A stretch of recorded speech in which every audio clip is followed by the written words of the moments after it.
Tagovailoa. Blocked by Armstead. 2 into the end zone. Caught for the touchdown! Caught for the touchdown! Waddle! Miami has taken the lead! Ladies and gentlemen, welcome to Adani's Gamer Space. My name is Adani, and you are joining us for the Crossing Route podcast. As always, well, not as always, but here are my hosts, Bodacious and Halladin. No, there we go, Halladin. And as you just witnessed, the most exciting thing happened yesterday, or 2 days ago now, actually. But the most exciting thing in my world was Tua. It's Tua time, baby, in Miami. And we came back down 3 touchdowns in the fourth quarter to beat the Baltimore Ravens. And I am ecstatic. What do y'all...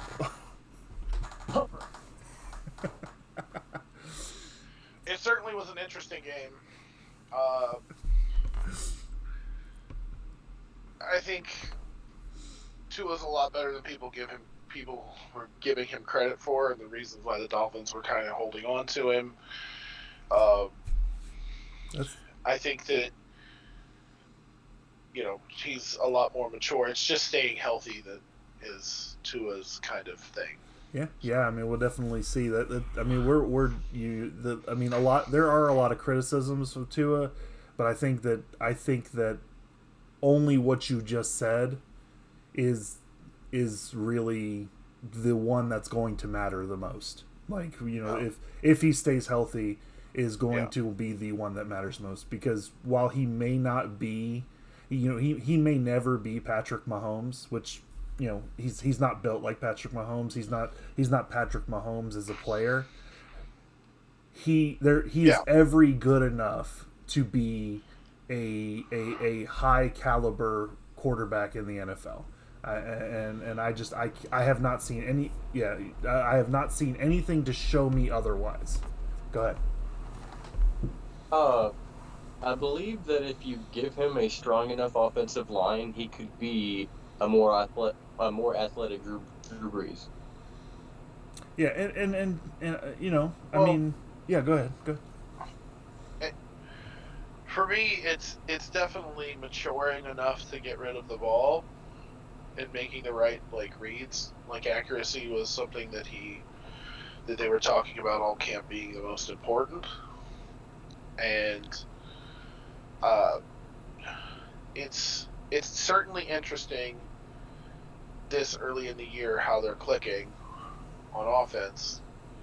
And I remember talking to someone that was very close to me at the time about him coming out of college and how I thought he was going to be really good. And I thought he was going to sit behind. I was hoping they were going to draft him. The Saints were going to draft him to sit behind Drew Brees, but obviously we didn't get a chance. But, I mean, that would have been phenomenal too, for sure. He definitely is injury prone, and that's the biggest thing out of. They were an Alabama fan, and I remember having that conversation about him needing time. Yeah, and him not the hips. Yeah, he had a hip injury from what I remember. Yeah, that was the injury. That was the hip injury was a catastrophic injury that he's the only person that's ever come back and actually been successful in the NFL after having such a catastrophic injury. So I mean, and while the idea of injury prone is something that we we look at very it's very interesting how we look at that. Did you know that Joe Burrow and Tua Tagovailoa have played the same amount of regular season games? What? Yeah. Tua Tagovailoa and Joe Burrow have played the exact same amount of regular season games in the NFL.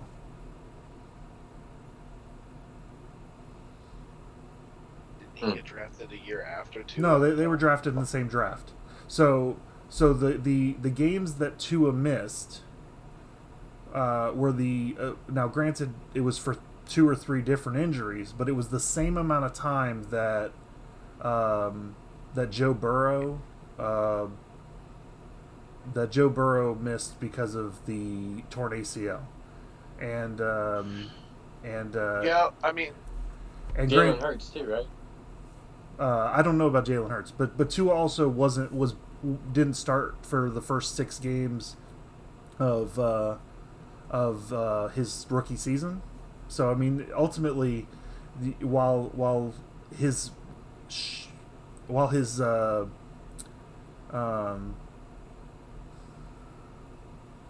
game amount, the sample size, that's what I was looking for. The sample size isn't as large as like Herbert. It's almost identical to Burrow, and granted, Burrow's so I mean, Burrow's offensive line is a complete trash fire. That's the difference. Is like they both spent an incredibly large amount of money in the offseason trying to secure their offensive line, and the Dolphins' offensive line has just gelled way faster than.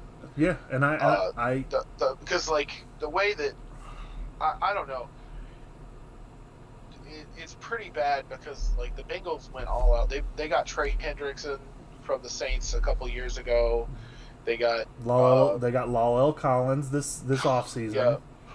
Yep. And then there was another guy that they picked up, but they were trying to secure this front line, and it's unfortunate. Mm-hmm. Well, I'll tell you one thing that's big for that was big for the Dolphins. Do you know that? Granted, again, I'm a homer. I'm a Miami Dolphin fan. But do you know that five offensive coaches have offensive line experience on our team? We have essentially five coaches that were offensive line coaches. Arguably the best offensive lineman in the game right now, which is Teron Armstead when he's healthy. Yeah. So like that plays a huge part in like the success. But on the other hand, and I wanted to bring this up, the absolute collapse of the Ravens defense. Yes. In that fourth quarter was pretty hard to watch. Yep. Considering they gave like Marcus Williams a very large amount of money, and he still had 2 interceptions. Mm-hmm. Oh yeah. Don't get me wrong. The Ravens played amazing in the first half. They had a kick return for a touchdown. They had a rushing touchdown of over 75 yards. They had a receiving touchdown of over 75 yards. They played so amazing in the first half that it's so crazy that it basically flip-flopped on the other side. But I will tell you one thing, and then I'll let you say what you want to say, Bodacious. I'll tell you one thing. The difference in the game was Lamar Jackson got the ball twice at the end of the game, and all he needed to do was to hold on to the ball and get first downs. And he was not able to do it. And they kicked a field goal. And on those same 2 possessions, Tua Tagovailoa threw 2 touchdowns, and that was the difference of the game. Go ahead. I feel like it was and don't get me wrong, because I love the Ravens coaching staff, but it seemed like they didn't change anything from the game plan, and the Dolphins did. Everything that worked well for the offense in the first half, they stuck with. Things that didn't work, they got rid of. Yeah. Same thing on defense. I feel like the offense in the first half of the Ravens got lucky. Well, there was a couple of things that mattered, and then we can move on to a different game. The first thing that mattered was Tyreek Hill had cramps, so he left the game for a reasonable amount of time. So it's possible that the defense adjusted for him not being there, and then never adjusted back. And then the second thing is that we dink and dunked all game. All we did was throw short and intermediate passes all game. And then at the very end, when they started cheating cheating their way up to the line, because Tua is, and I heard it today, the best short ball passer in the NFL. You cheat, and then he burns you over the top. And that's what happened. I mean, you changed the game plan to stop the short and intermediate game, and the quarterback that can't throw the deep ball burns you on the deep ball. I mean, that's, and essentially and that was two series back to back with a 50 or so yard touch, a 60 or so yard touchdown, and a 50 or so yard touchdowns back to back. And granted that those balls may have been underthrown, but I don't know a quarterback who could overthrow Tyreek Hill. Sorry. Like, I mean, so, all right. Say anything else to say about the Dolphin game? No, I mean, it was a definitely interesting game, especially, like, you know, considering it was a pretty hard-fought game.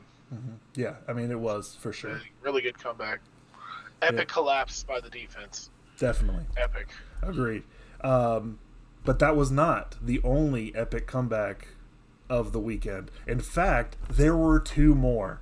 And while, yes, the Ravens comeback, the Raven was an epic collapse, but can you please explain to me what the hell happened in Cleveland? Like, holy crap. The Jets scored 2 touchdowns in 60 seconds. So, what? It's that Joe Flacco magic. It's like Fitz magic is gone, but it's that Flacco magic. Like, it's kind of ridiculous. Joe Flacco threw 4 touchdowns, 307 yards. Like, crushed that Browns team. That Browns team had that hangover from the Baker Mayfield first week. And that's where they spent all of their mojo. It was the NFL equivalent of Reggie Miller stealing the ball, getting a 3, stealing the ball, getting a 3, getting the foul, getting the rebound, getting the free throws. Like, it was ridiculous. So what do you think about Nick Chubb?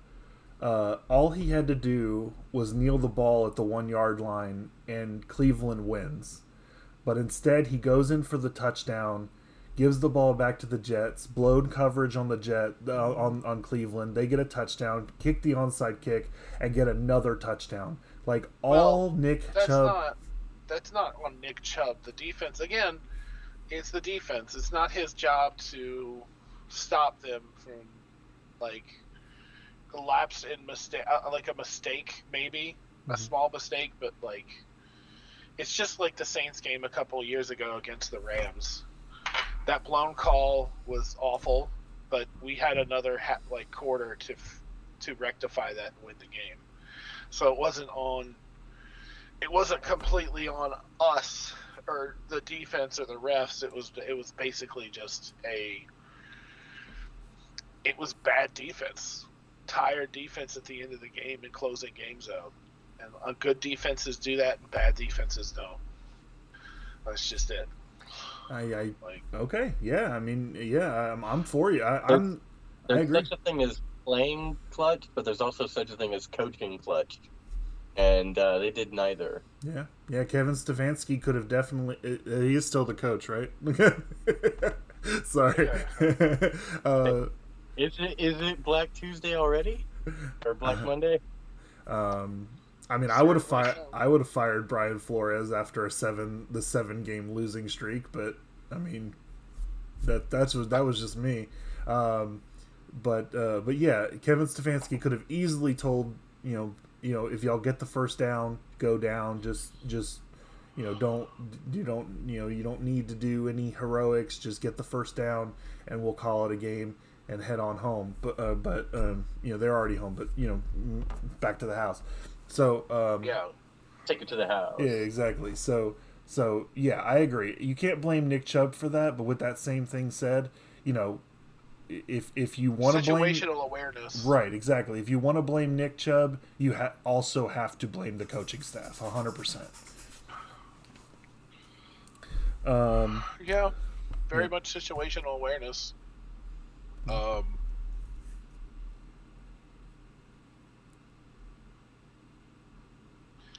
mean that the Browns have the worst luck.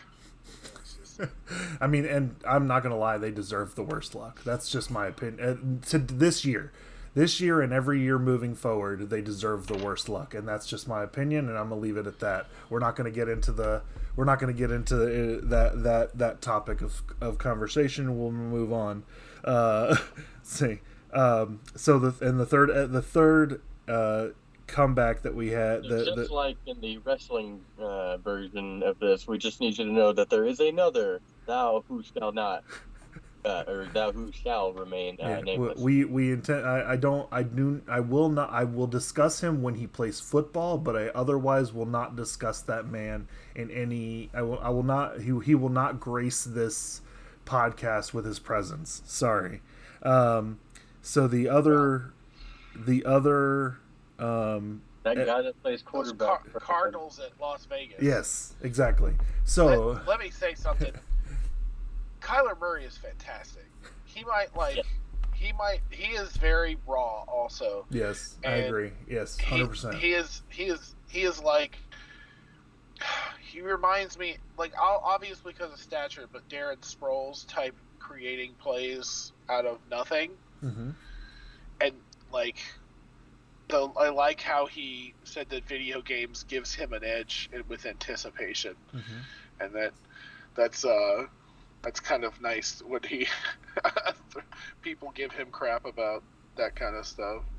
Yeah. Well, I just ask in that case, in that scenario, is it sustainable? And that's really the question when it comes to Kyler Murray. It also is dependent on his O-line's not great. Like, it's suspect at best. And he spends a lot of time improvising plays because of the fact that his O-line is not great. Go ahead, Bodacious. What you got? Well, earlier you were making the comparison of Patrick Mahomes and Tua, but I really feel like if you combine those two guys, what you're getting is Kyler Murray. Yeah, his improvisation skills are very Patrick Mahomes-esque. Patrick Mahomes gets away with it because he has better receivers, and like. Yeah, but Patrick Mahomes isn't a runner though. Like, yes, he can create. Yeah, I mean, compared. He's a mobile quarterback. Yeah, that's how half of his plays are created. Yeah, but that's different than with his legs. Yeah, but that's different than it's what exactly Kyler Murray. No, I don't think so. Yeah. I don't think it's the same. They have such a similar style of play. The only difference is that he's a little bit shorter, so he doesn't have the ability to maybe see over certain angles that Mahomes can because he's taller. But it's the same style of play. Yeah, it's just a different size quarterback. Yeah, I mean, I agree. I agree with the improvisation, like, but I don't mean they don't. To me, they're not. They're not the same. They're not. Yeah, they're not the same. But they're not. But they're similar. Their style of play is almost exactly the same. Everybody just gives Patrick Mahomes more credit because he has better receivers, and he's had better receivers around him this whole time. And look at last year. 2 of his receivers were out. Tyreek Hill was basically the only threat they had, and like Andy Reid. And it's like, Andy Reid. Like that. He was making a lot of mental errors last year. Like, a lot of mental errors last year. Talking about Patrick Mahomes or Kyler Murray? Yeah, Patrick Mahomes. Okay. Like, it's definitely a, like, like it's just his games are great. He's a fun quarterback to watch. He is a fantastic football player. Yeah, it's not 100%. It's just the fact that Kyler Murray doesn't really have the people around him the way Patrick Mahomes does, and not comparing skill for skill because Kyler Murray has a lot to go and he's a different style of quarterback, but like as in like small versus tall man, Kyler Murray's arm is not as powerful as Patrick Mahomes. But their style, the way they dink and dunk and kind of like, use their legs to open up more opportunities down the field is very similar. I 100% agree. All I'm saying is I feel like Patrick Mahomes runs when he has to, and he runs to create an opening out, like, out in the zone. But I think Kyler Murray, he's more somebody who's going to run, and if there's not an opening, he's actually going to run the ball. Like, he's more of a Lamar Jackson to me than he is a Patrick Mahomes, and that's what I was getting. Well, all three of them are very similar quarterbacks. They create extra time with their legs to make opportunities down the field. All three of them, and it's just a opportunity versus pieces around him situation. What you got, Bodacious? Well, I do agree with that, and I can also agree with Adani in that they do utilize their legs and what it gives to them from the defense in different ways. So they are maybe dissimilar in a way that I wasn't thinking about. Mm-hmm. However, I still feel like they're similar styles. Yeah. Okay. It's not like they're a Tom Brady or like a Matt Ryan or something like that. An old white guy? Is that what you're trying? All right. So let's actually talk about the game. So Kyler Murray down 2 touchdowns with very minimal time left in the fourth quarter. Comes back, gets the touchdown, gets the 2-point conversion, gets the ball back, gets another touchdown, 2-point conversion, ties it up, sends it into overtime. So Kyler Murray, phenomenal player for sure. Creates, there was one play where he had 20 seconds in the not in the pocket, but he held onto the ball 20 seconds in a play that he didn't. I don't think he ran that ball in, but that was the 2-point conversion. That was ridiculous. Yeah. So I mean, phenomenal player for sure. We go into overtime. I think the Raiders got the ball, didn't do anything. Arizona got the ball, didn't do anything. Raiders get the ball back. They're in field goal range, and I believe it's Hunter Renfrow fumbles, and Arizona returns it for a touchdown to win the game. So they were down late in the fourth quarter and end up coming back to win. And it just caps a crazy NFL day of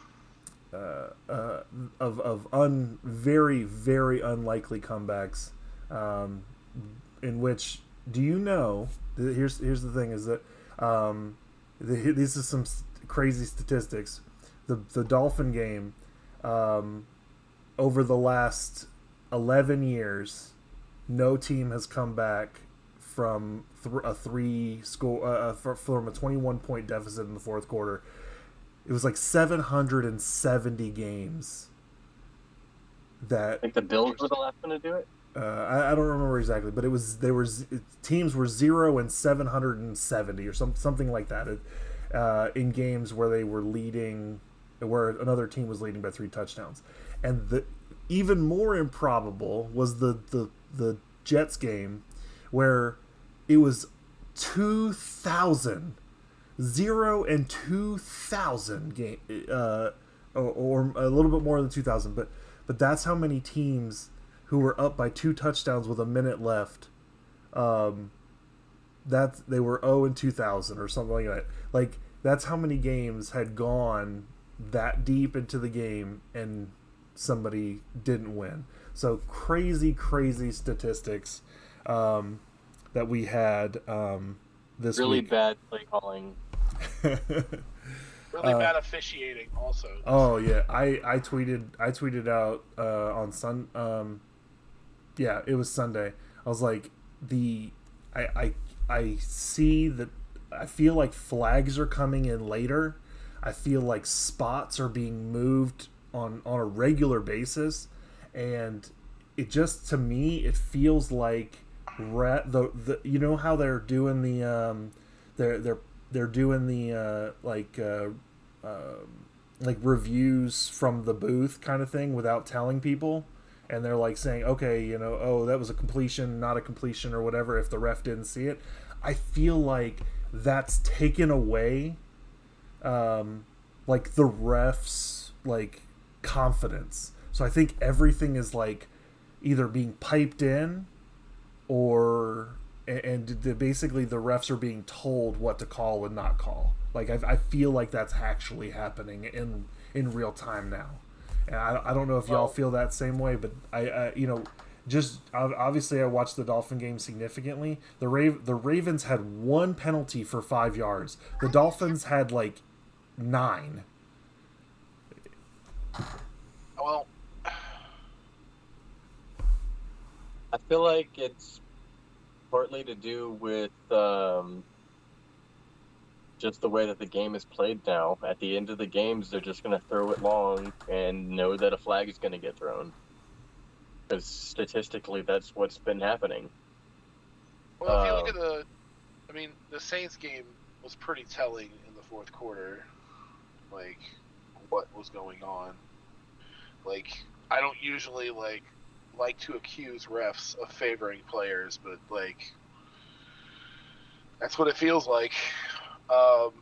Those 3 defensive pat calls in the Saints game in the fourth quarter when Tom Brady scored his first touchdown was probably the 3 worst like defensive play, like bad calls on the ref I have seen in quite a while. It was pretty hard to watch, and it feels like sometimes the refs are way too into the game and have, you know. Have you seen the Michael Jordan documentary, The Last Dance? No, I haven't. Briefly, yeah. Okay, well, there's a spot in it where some referees are going up to Michael Jordan in the middle of a game, or really he goes up to them, and they slap him on his ass, and he's like, hey, that was a foul there. He's like, oh, it was? He's like, yeah, so next time whenever I come down this court, you're going to call this foul. He's like, all right, Mr. Jordan. Oh, jeez. Well, I mean, Tom Brady. That's just essentially like those, like, and it didn't help that fight really ensued, like,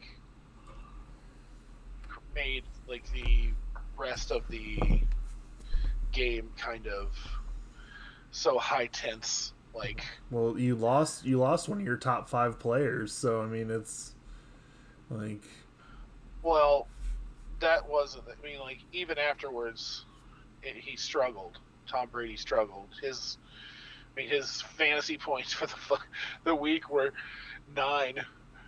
He had 9 points this week, and he's struggling. He's struggling. The first 2 games he struggled, and the only reason that they won that game obviously was their defense is much better than much better than like they were last year. Oh, I agree. Did the Bucks? I mean, there's a very good chance the Bucks have the best defense in the NFL. I mean, it's insane. And the yeah, I'm not, as a Saints fan, I'm not scared. Huh. I kind of expected them to lose the first game of the season because it's typically what they do. But I'm not scared of early season losses, and I'm definitely not scared of a loss against the Tom Brady Bucks. Well, what I'm more concerned about vintage is performance by the referees. What what really is concerning about the team in general is we have these top flight wide receivers that can't get open. They can't, like, and our offensive line is terrible. Like, let's just be honest with each other. Like, this offensive line is leaky at best, and often, like, that first 3 quarters of the Falcons game was pretty hard to watch, and the sacks that Jameis took, and then on top of that, the fact that he started playing hero ball at the end of the game, which is typical Jameis Winston, which turned it over 3 times after that fight. I mean, he's a great, talented guy, and I hope that he corrects it, but, like, that was Seattle last year before he got hurt, and that was, what was the other game that he lost? But we ended up losing 2 games, and it was just the same performance. He gets in his head, he thinks he can make the throws, and the play calling, Pete Carmichael has really got to stop with this, like, notion that they don't think that they're going to try to go over the top with Chris Olave all the time. And, like, it was predictable. They threw that ball, was like 5 of 13 times in that same route that he ran, and it got picked twice.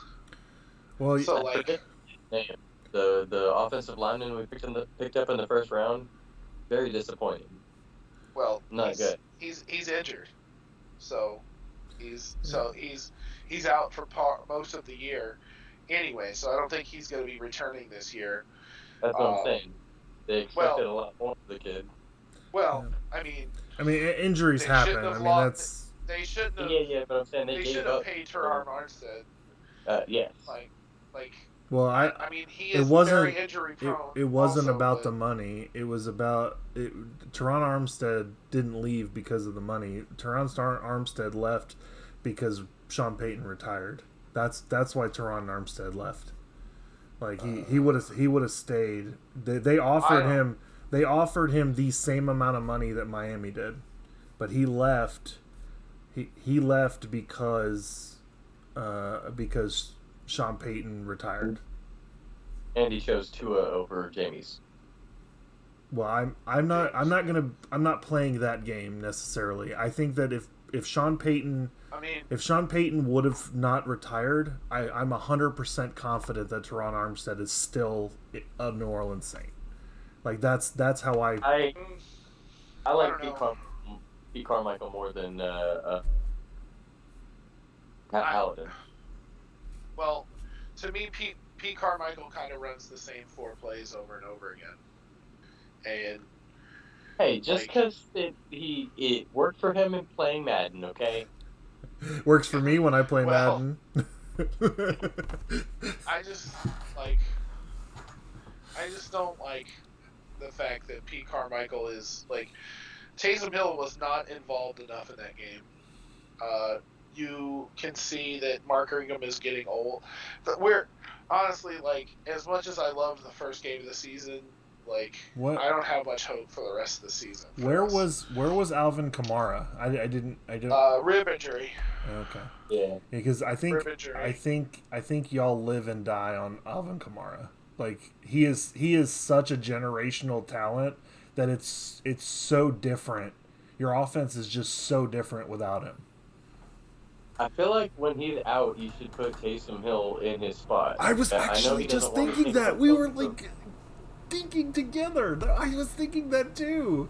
I've seen them beat each other. Like, they're equally as fast as each other. And if anything, Taysom might have a strength. I know people. And think about this. Imagine for a second that Jameis hands off to Taysom Hill, and Taysom Hill throws for a touchdown. Because that's a thing. You could do that. Yeah, I could, but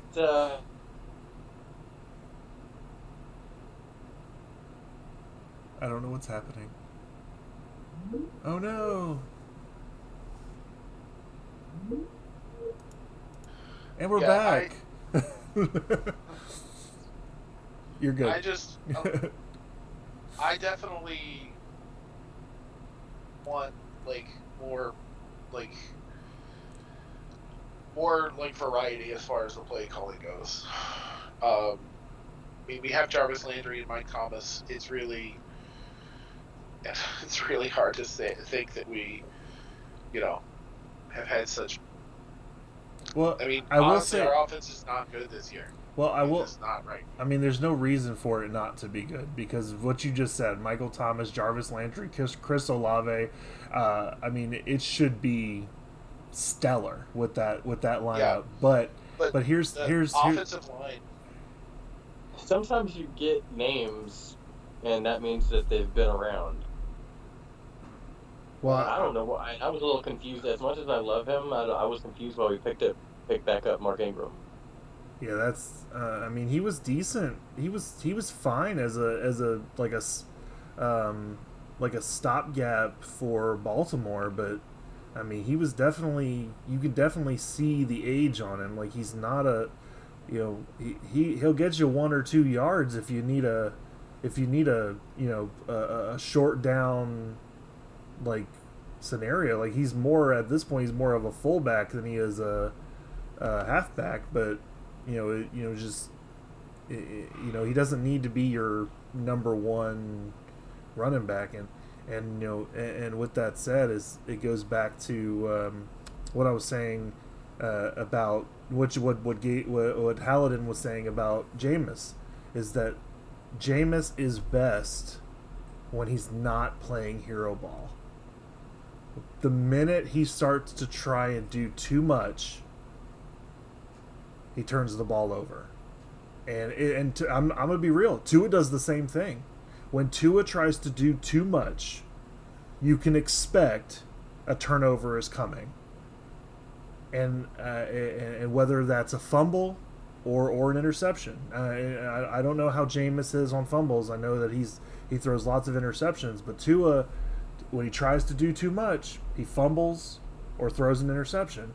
But when he keeps calm, plays his game, it's on. I have that level that he can beat anyone when he's not trying to do too much, and I feel that's the same way for Jameis. I think I think that Sean Payton did a great job making sure that he felt that comfortableness, and I don't know if Dennis Allen is doing that same for him, and I think that may be part of the problem. But Pete Carmichael has called the plays, and it's been Pete Carmichael the last 2 years. So like saying Sean Payton was a big part, but he definitely wasn't. And when Sean Payton was suspended, Pete Carmichael was the one calling the plays. So like, I understand what you're saying with that. It's just Jameis just has a history of it, and you're just gonna have to accept the days that he's bad and the days that he's really good, and that's just it. Like he's not stable. He's got the talent. He's got the weapons. He had the weapons in Tampa. Like, it's about making the right decision, getting him time. Right now, our offensive line is not good. Our defense is holding up the team as they have for the last couple of years, and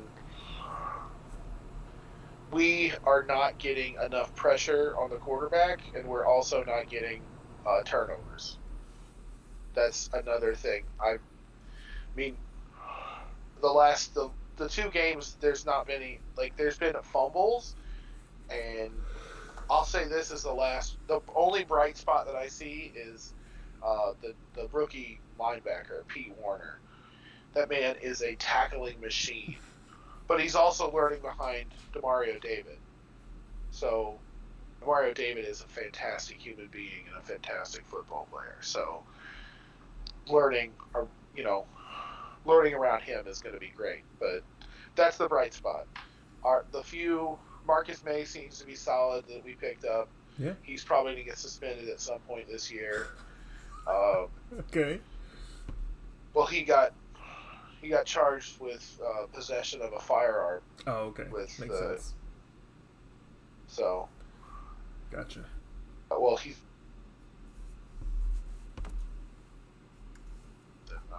Donnie likes to act like Florida man is the only one that's crazy, but Louisiana man is crazy too.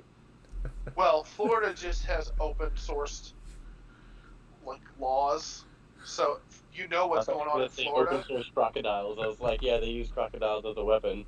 Well, it's a Florida law, so all that stuff is transparent, and not a lot of states that's transparent. So, Florida man seems crazy because you can look at Florida man stuff. All right. Well, let's move on to the next topic, and the next topic is something I want to is just something quick. I want to we mentioned it earlier. Super Bowl hangover. Bengals made the Super Bowl, didn't win, and now they're 0-2. Will they make the playoffs? Will they win the division? Where do we see the Bengals? Well, the North is always tough. I beg to differ. The Bengals front offensive line is a big block of Swiss cheese. It is the worst. Joe Burrow is on pace to break 100 sacks this year. He had 113 last year. It's unsustainable. Mm-hmm. Talking about a wasted talent. That man is going to get injured and be prone to mediocrity because he is stuck in that bad offensive line. That is just sad. I mean, shades of Archie Manning. Well, I would ask. Obviously, the Dolphins had a significantly bad O-line last year, and we didn't have any. We didn't give up anywhere near as many sacks as the Bengals did. So I would ask: Is it possible? Let's look at this for outside. Is this and Joe Burrow happened to say that he's seeing a lot more Tampa 2, which is 2 deep safeties, so he can't go deep. Is it one? Do you think that there's a play calling issue? And 2, is Joe Burrow just holding onto the ball too long? Because those are things that matter. Well, I think it is more of a. I still think it's his offensive line. I don't think it's an issue. I mean, play calling may be a thing, but that offense is very similar to the Saints' offense from a couple of years ago under Drew Brees. It's the same it's the same scheme, basically. And if you watch those games, you're definitely you're confused on some of the plays, obviously, but I mean they have the talent around it. I don't think it's a hangover so much as a offensive line issue, because. But I mean, they were, the offensive line was just as bad last year, and they still made the Super Bowl. So what? Yeah. Where's the disconnect? Well, I don't know enough about the Bengals situation to know if people got hurt or what. Nothing significant. No. No. Mm-mm. And then maybe it's just a combination of all the things because, like you said, Burrow is mentioning that he's getting cover 2 now.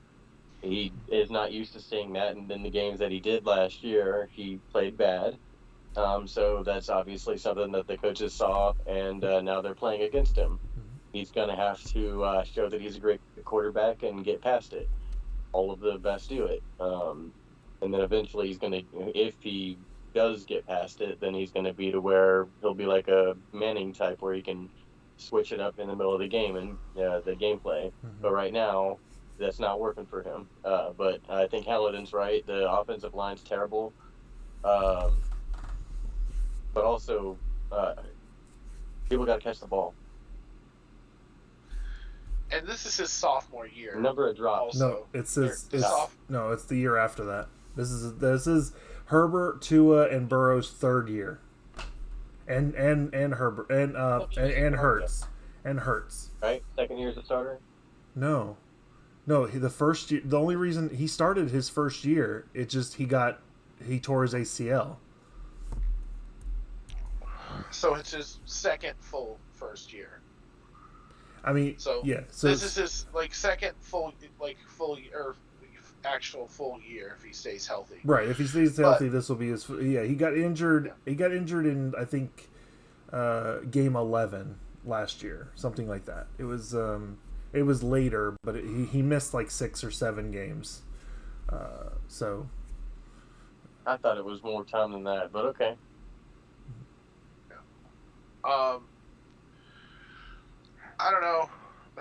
Well, yeah, I guess it would have had to be. I mean, I think it's just an offensive, like, if he was drafted in 2020. Yeah.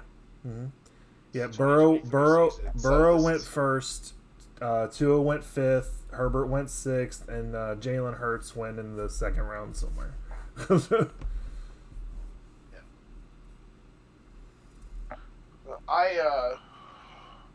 I think it's an offense. I mean, honestly, like, their team doesn't seem very like gelled as far as. I mean, that's definitely a possibility. A lot of people blame Zach Taylor, and I would suggest that, I think the defense carried them to the Super Bowl. I don't think it was I don't think the offense carried them to the Super Bowl. I think the offense was the same throughout the year. The only game Burrow was phenomenal in was against the Baltimore Ravens, and we just saw Tua do the same damn thing. So, I mean, it's if Burrow is, I mean, here's what I have to say is that everybody has said that if you are an elite quarterback, you will elevate the people around you, and if you but I also believe that if your head coach is not good, it doesn't matter how much you elevate the people around you, you are still going to be a bad team. And I think that's where it comes from. I think that if whether Burrow's elite or not, you will never know really if Zach Taylor continues to be the coach. Yeah. So. An interesting take for sure.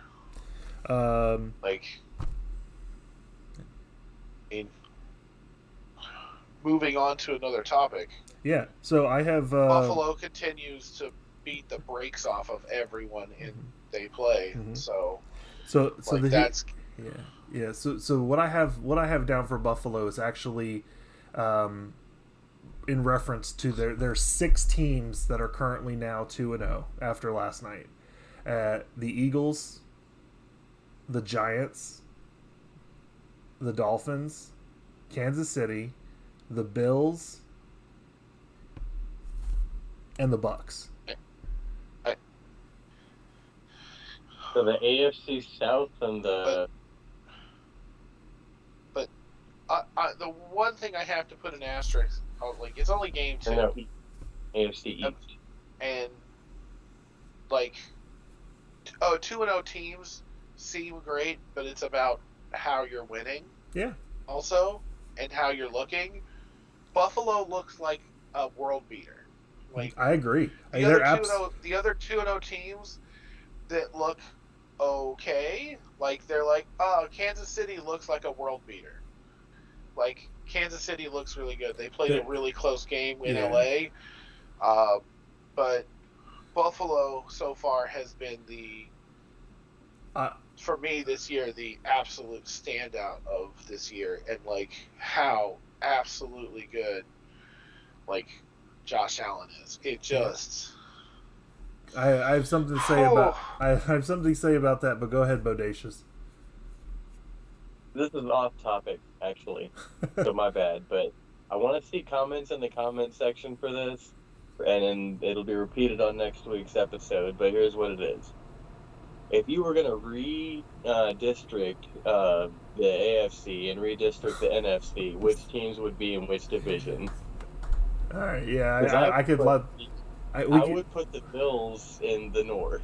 We could do a whole episode on that just straight up that, like, the idea that Buffalo, New York, the Buffalo Bills, the New York Jets, and the New England Patriots have to fly down to Miami when Pittsburgh, Philadelphia, Baltimore, I mean, literally I could throw a rock across the river and hit any of those people, but yet they have to fly to Miami, and there's literally 3 teams in Florida that are in different divisions. So, like, just anyway. So yes, I absolutely agree with you, Hallidan, that the Bills are clearly the class of the NFL. They literally beat the brakes off of the Super Bowl champions, then beat the brakes off the AFC number 1 seed last year. So they literally effectively have beaten the 2 best teams in the NFL last year.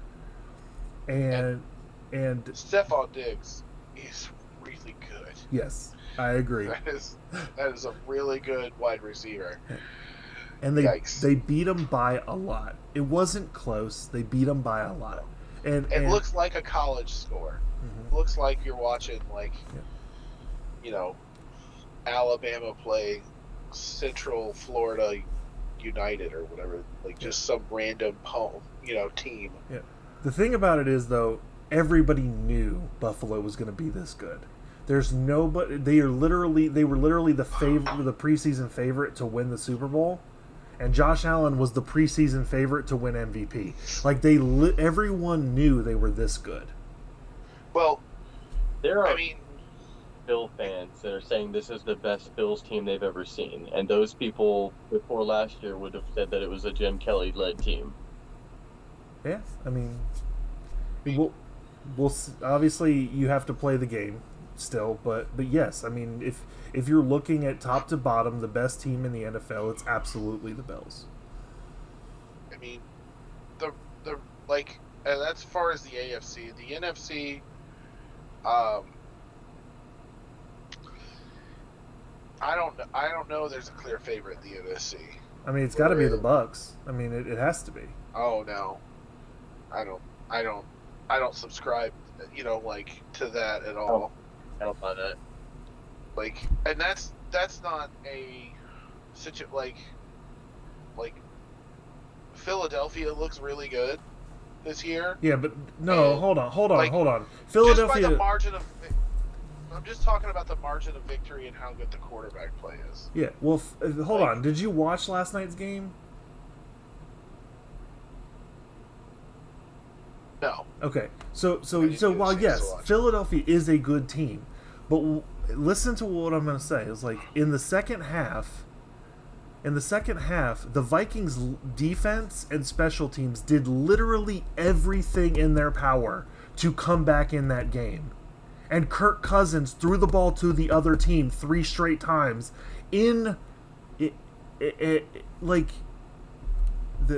so if you're going to tell me that the Eagles are the best team in the NFC, they're going to have to play a lot better than what I saw last night. And a lot of people would be impressed with what they saw, but I mean, I didn't. The Vikings,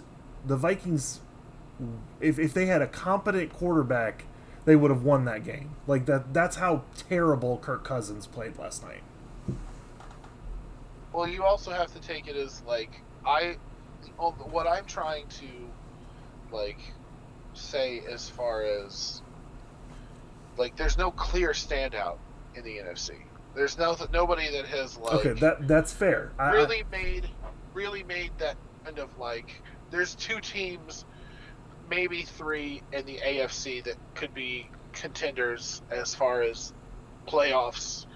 We'll see them, during the playoffs for sure, kind of teams. Yeah, and I mean, and that could change next week. Next week we could be looking at something completely different. We have 15 more games to go, so 15 games says a lot about a team, and there's teams that lose multiple games in a row, and then there's other teams that heat up when it gets later in the season. Mhm.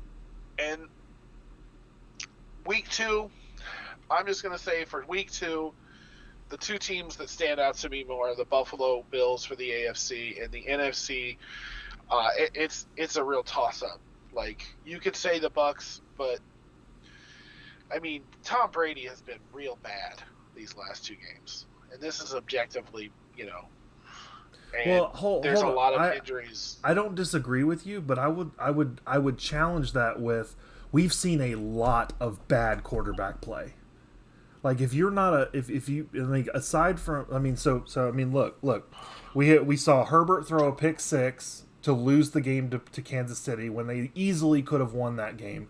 We saw a Burrow throw 4 interceptions and fumble, and we saw Russell Wilson be terrible. We saw Tom Brady be bad. We saw Jameis Winston be bad. We saw Kirk Cousins be bad. We saw Matt Ryan has been terrible. Like, we are seeing a huge amount of really bad quarterback play. Mac Jones has been bad. Mitch Trubisky has been bad. 17 games. Well, no, I know, but I'm just saying that if you're going to say that Tom Brady has been bad, Aaron Rodgers was real bad in the first game. Like, it's just that what I'm saying is that there's... Yeah, but over the 2 games, Aaron Rodgers has corrected that issue. As much as I don't like to say it out loud. Like, if you look at Aaron Rodgers and what he has as far as weapons versus Tom Brady's weapons versus if you're weighing those options, and I'm just talking about the NFC, like, there's no standout, like, team. Oh, well, I agree with that. NFC is a very toss-up, like, it is definitely, you can see the difference in play and the difference in conferences. And yeah, for sure. The road to the Super Bowl for the NFC is going to be a lot easier than through the AFC. Last year was the first 17 game season, right? Yes. Yeah. And the year before that was the first season where we had an extra wild card. I feel like last year specifically, a lot of the quarterback play didn't really start getting competitively good across the league until like November, and I don't know if that's going to be the case this year, but it seemed to be the case. Well, you got to remember last your guys try to have career years like Miami. Well, yeah, but last year it was different. We were still dealing with COVID last year, where this year they've completely removed the COVID restrictions basically. So, I mean, it is different than it was last year. So, and you know, if and it goes back to what we talked about last week. To be honest, these older people aren't playing in the preseason, so it's taking longer. So that, you know, just like you said, they're using that first game as, you know, essentially a preseason game. Yep. So, you know, and that's a factor. And you know, it's, you know, it just is what it is in that circumstance, and we're gonna see how these other teams you know overcome adversity. But like, you know, obviously, you know, when it comes to, you know, the AFC, you know, we have you know, everyone believes in the Kansas City Chiefs, everyone believes in the Bills. And we have in the NFC, everyone believes in the Bucks and everyone believes in the Eagles. But then you have nobody here other than you believes in the Bucks. No. I'm referring to all the talking heads. Oh, well, I mean, most of the talking heads say that Tom Brady's playing bad. They're concerned about the Bucks. Like there's no, like, I watched a lot of like NFL like talk, and it's all like, he needs to get right. He needs to play right. He's not making the right decisions, and he's letting his personal life bleed over into the field. I mean, that's fair. I mean, I can definitely get behind that. Like, it is the defense has carried them. How far a defense can take you with the mediocrity, I don't know. Maybe it'll be Peyton, like his last year, where he could barely push the ball down the field. but he was still Peyton Manning and making the right plays for his defense. So, Yeah. like, Didn't that Peyton Manning also, lose a Super Bowl though? Like, didn't he lose to Seattle that year? I feel like he won with the Broncos, and he's won 2 Super Bowls. He won with the Broncos that last year, and his defense carried him, and then he won with the Colts. Yeah, but what didn't he lose one with against Seattle? The Saints. The Saints beat him in the Super Bowl. It was 09. Oh yeah, okay, yeah. He lost to the Seahawks as well. Yeah, I thought the Broncos lost to the Seahawks. With the Broncos, yeah. Remember the first play of the game was a safety. No, I don't remember that, but I remember him losing to the Seahawks. Yeah, the very first play of the Super Bowl was a high snap, and it went over his head, and it was a safety. Yeah, I'm pretty sure it was the first play. Yeah. Okay. All right. Yeah. So that was the worst play, the worst way to start a Super Bowl. Yeah. So I just got a couple more. We're coming to the end of the show, but I just have a couple more things I want to touch on. There's only 2 divisions in the NFL that have the best win percentage, and one on the AFC, one on the NFC. I think there's 3. No. The best winning percentage, that would be you for the types of cards that you've been pulling. Oh. Nice. Go check out those videos, guys. That's good stuff. Appreciate that. Yes, sir. So the best win percentage conferences of divisions are the AFC East and the NFC East. Are those the best divisions in the NFL? Because I mean, when we started the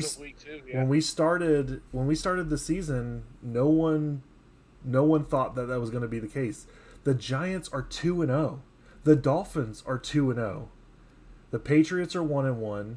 The Dallas is 1-1 after losing Dak, and the Commanders are 1-1, and the Jets are 1-1 after that comeback win against Cleveland. So yeah. I feel like the NFC East is fool's gold, but the AFC East is the real thing. Yeah.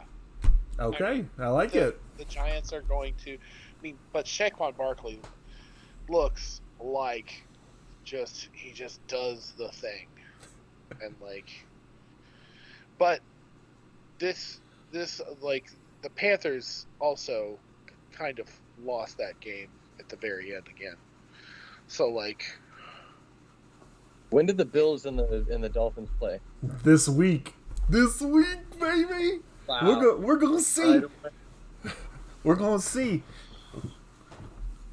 Paladin, I'm sorry. I think I cut you off, man. Go ahead. No, it's fine. I'm excited about the London game with the Saints and the Vikings. That should be an interesting matchup. They took away a home game, though, didn't they? From us? Yeah. Yeah. No, it's going to be interesting going forward. I mean, just write out these next 2 years. Be mildly bad this year, and then be absolutely bad, and then next 2 years, and then we can get Arch Manning, and life will be good for us. So y'all need to get out of biding that time. Yeah, well, y'all need to get out of cap hell, and once you get out of cap hell, you'll be in much better position. Drew Brees is still on our books. Man has been off our damn team for years and still on our damn books. Love that man to death. Controversial opinion. He fucked us over for years with his cap hits and not being friendlier to our team as far as wanting to win, and it was all about money. Love him to death. Great man, great Jimmy Johns, but jeez. Sheesh. I mean, he waited until he got the ring before he wanted to get paid, but then he wanted to get paid. Yeah, I mean, I don't blame him. I mean, he can't, but I don't want to quote Tom Brady, but Tom Brady took less money so people could stay. So and then he wanted to win. They still didn't sign good people and yet they've still won Super Bowls. So, I mean, Yeah, well, I don't know. I can't speak to like that will always be a mystery that haunts my dreams. How the New England Patriots went to 9 Super Bowls and won 6 of them, when basically there was only 1 year where they were really that good, and they lost that Super Bowl. Like, I mean, like it will always yeah. like the and I the trick of it is that every team that everybody goes, oh my gosh, that's the best team, that's the quote unquote dream team, they never do good. It's always just the right amount of the right things. Peacock at the right time. I mean, look at the Philadelphia Eagles that 1 year. I think Tom Brady lost in the Super Bowl to I was just talking about Nick Foles. Peaked at the right time, made the right plays. Just people are not just sports. People are if you're like your 2-0 teams, right? Maybe they're peaking early, and then all of a sudden they're just gonna crash and sustaining Mm-hmm. is the real over the 17 game season. So we'll see. I mean, we could be talking in the next couple of weeks, and like it'll be a huge turnaround for a bunch of teams, and teams will get worse, and you'll see who's going to lose and get the number 1 overall pick, and take we Spencer can predict Rattler. that for sure. There were a couple of years there with Drew Brees where we went 0-3, 0-4, and still made it to the NFC Championship game. Just saying. Yeah. Yep. Anything can happen. Yeah, for sure. Yep. Absolutely. 1-1's not a terrible record. I will say that this is an interesting stat that I heard. Since they expanded the playoff to add an extra wild card, no team has made the playoffs that started 0-2. Interesting stat. Yep. So if the Cincinnati Bengals are going to make the playoffs, they will be the first team to do so on an 0-2 record.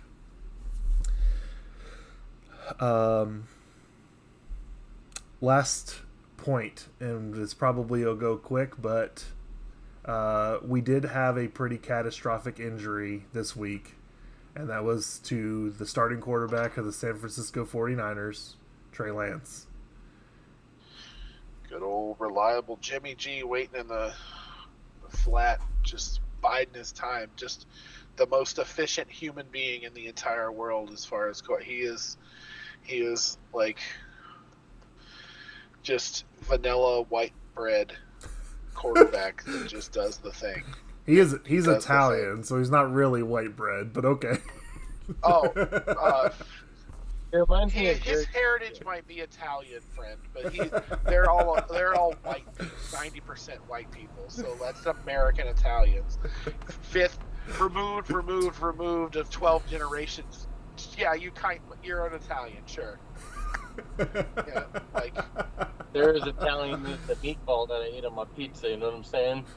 Yeah, like the generic meatballs that I buy from a bag. Give me a break. He is vanilla white bread as far as quarterbacks go, but he does the thing. I was hoping the Saints would pick him up, because if he can just do the thing, he could just do the thing he was 13 of 21 with 154 yards and a touchdown. All right, sounds great. Sounds real good. And Deebo Samuel doing most of the work. Yeah, and they won by 20. Like yeah, so I'm not Jimmy. He ran for a touchdown. He's not down the field big arm guy, but he's like, I can do the thing, and I'm doing the thing. So if the defense can hold him up and he can play good offense and he can play with a lead, he's going to do great for the rest of the year. And he'll get a starting job for sure when they decide to switch to Trey Lance. Well, again, I have two. After he wins them a bunch of games. I have two things I want to say about it, then I'll let y'all finish up. But first thing I want to say is that I was like, I feel like that this is going to stunt Trey Lance's growth too much for him to overcome, because he barely played any football his senior year, his year before he was drafted. He didn't play any football last year, and now he's not going to play any football this year. So I think that that's they bet the house. Mm-hmm. Yep. And my last thing I want to say about it is that I'm sad that he got hurt. Obviously I'm sad because he got hurt, but I'm also sad because I expected him to lose a lot of games, and the Dolphins have their first round pick. So I'm sad that Jimmy G is starting, because Jimmy G is a better quarterback, and he's going to win games that Trey Lance would lose. That's where I stand on it. Well, if he is, do you mind, like, Andy or Jimmy Garoppolo reminds me a lot of Andy Dalton. Just like this manageable guy that does the thing that will get you there, and if you have weapons around him, does well. And if, like, Jameis has issues again, I would be, like, okay with Andy Dalton as far as changing that up, because, like, he's been a starter in the league. He does the thing, and get you to the first round. Yeah, like, kind of like not Mitch Trubisky. My bad. Mitch Trubisky, that poor man. Our Pittsburgh our Pittsburgh analysis here guy isn't here this week, but we'll definitely get his analysis next week, hopefully when he's back. But I didn't watch the game. I don't like the Patriots. I don't like the Steelers. So, I mean, that game could have ended in a tie for all I care. So. Speaking of ties, what about a coach playing for a tie? I know that was last week, but still, that's friggin' weird. Well, I mean, a tie's better than a loss. Any way you shake it. I guess. It's not a win. Where I come from, you play for the dub. If you ain't first, you last, right? Ricky Bobby, baby. All right, well, that brings us to the end of our show. We appreciate y'all coming in and hanging with us during the Crossing Route podcast. Do you, Bodacious, have anything left to say? Any predictions for next week, or the end of the week, I should say? Any predictions, or are you good to go? You gotta be mad at me. I mean, I'm not mad. I wouldn't be mad. The only way I'd be mad is I think the Bills are gonna win by 2 touchdowns. Okay, that's fair. I mean, we haven't beat them in several years. In the last couple games, we did lose by 2 touchdowns or more. So I couldn't be mad at you for saying it. I don't agree with you, but that's just my opinion. Let's run down. I can run them down real quick. I think Browns over Steelers on Thursday. Okay. Real close game. Saints over Panthers. Bears over Texans. Chiefs over Colts. I feel like the Panthers have been pretty bad, and the Saints are going to do 10 points. Vikings over Lions. I think the Vikings have a little better team than the Lions. Bills and Dolphins is a pick'em game. So pick'em game. Who's going to win? No, it's just like it's a 50-50 kind of throw up. I know, but you got pick'em. Which one's going to win? Who's going to win, Gabe? I mean, Hallidan. Sorry, my bad. Bills by 3. All right. Okay. Bills by 3. I threw the spoon in the air and I picked the Dolphins. Ravens over Patriots. I think the Bengals get back on track and get a win over the Jets. Raiders finally win a game, which is over the Titans. Commanders. I think the Commanders over the Eagles. Okay. I think Carson Wentz is actually playing decent this year. and there's a chance. Um, Chargers, Jaguars. Jaguars look good. So do the Chargers. I'm gonna say Jaguars. I'm gonna throw that out there. The Jaguars. Charlie- I actually agree with Did you. Wentz play against the Eagles when he was with was it the Colts? What's that? I don't think so. Has No, Wentz played against the Eagles yet? I don't think so. So I this will be don't think so. This will be a revenge game. good. That'll be a revenge game for sure. Yeah, just like the Bucks against Winston, really. I think Cardinals over Rams. Okay, I can I see don't that. like the Rams. I don't like the Rams this year. Falcons finally win a game over the Seahawks. Not a Geno Smith fan, I see. No. I think Green Bay beats the Bucks. I think Tom Brady gets it done. the Seahawks win that one. Okay. I think Packers are going to beat the Bucks this week, and I would say San Francisco over the Broncos. As much as I love Russell Wilson. How's the Bucks run defense?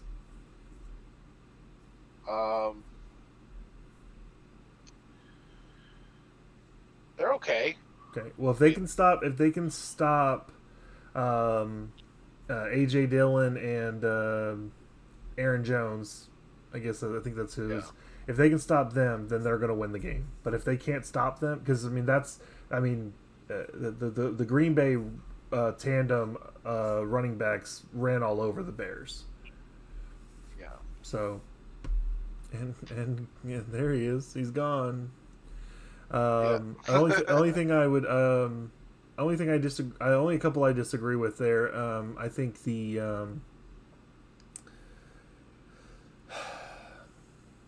I don't remember what I was going to say now, so I'm going to move on.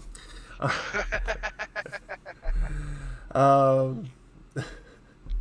think it's going to be another wonderful day, football. I agree. I think the Dolphins are going to win. Obviously, because I'm a homer. I think the Giants over the Cowboys also. I forgot to mention them. The Giants are going to beat the Cowboys. So that means the Giants will be 3-0. Really bad football, but we've had some really good football. And to be honest, I think we've had more. Oh no, it was the Detroit game. The Detroit game, I disagree with you on. I think Detroit's going to win. And I'll say that that I think that the good football has significantly outweighed the bad football. And the bad reffing has significantly outweighed the good reffing. Oh yeah. Oh yeah. 100%. All right. Well, I appreciate. Wait. Oh, good. In honor of bad reffing, glasses off across the world. I lost my glasses. Where'd they go? Oh, jeez. Oh look, I look like a referee. You can't see anything. That's why it's going to be piped into your ears, so you don't have to see. So there was a hold somewhere. Throw the flag. Yeah, pretty much. Can somebody answer me this real quick? Why? How can you have holding on the defense on a run play? Somebody explain it to me, because I still have no idea. I don't know, man. Yeah, that's okay.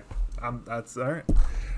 Again, thank you all for tuning into the Crossing Route podcast. We'll be back next week. Make sure to hit the like, hit the subscribe.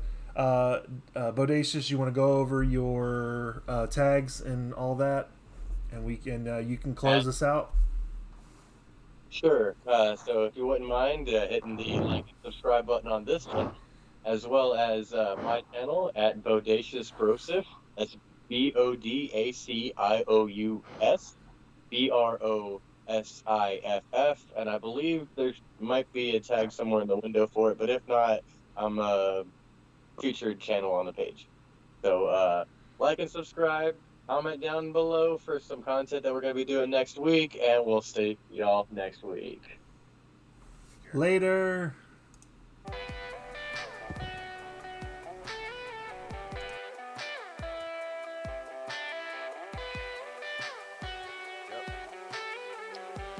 right, gentlemen, you have a wonderful day. Have a good night. You as well, man. I did it without the dick jokes. It's about to. 2%.